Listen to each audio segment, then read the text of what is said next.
ঘরে দিয়েছি টক ঝাল মিষ্টি আচারের দোকান, আম তেঁতুল, আমরা এটাও তেঁতুলের আচার এবং আরও থাকবে চালতার আচার। আমার এই আচারগুলো পার্সেল যাবে, এই জন্য শীতের রাতে ফ্যান চালিয়ে মশারির নিচে আচারগুলো ঠান্ডা হতে দিয়েছি। এক ভাইস্তে এই আচারটা অর্ডার করেছে। এই আমগুলো সংরক্ষিত আম, আমি আগে আপনাদের এক ভিডিওতে দেখিয়েছিলাম, আম সংরক্ষণ করেছিলাম, সেই আমগুলো থেকে আজকে আচার বানিয়েছি। কত সুন্দর আঠালো লোভনীয় এই আচারটা, দেখতে যেমন সুন্দর, খেতেও কিন্তু তেমন সুস্বাদু হয়েছে।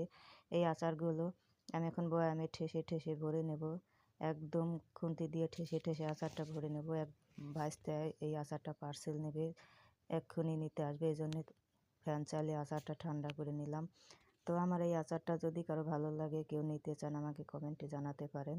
আমার এলাকার বা আশেপাশের কেউ নিতে চাইলে আমি দিতে পারবো, তার বাইরে হলে দিতে পারবো না। যদি কারো ভালো লাগে অবশ্যই কমেন্টে জানাবেন, আমি ফোন নাম্বার দিয়ে দেবো। আর কেমন লাগলো, সবাই ভালো থাকবেন। আল্লাহ হাফেজ।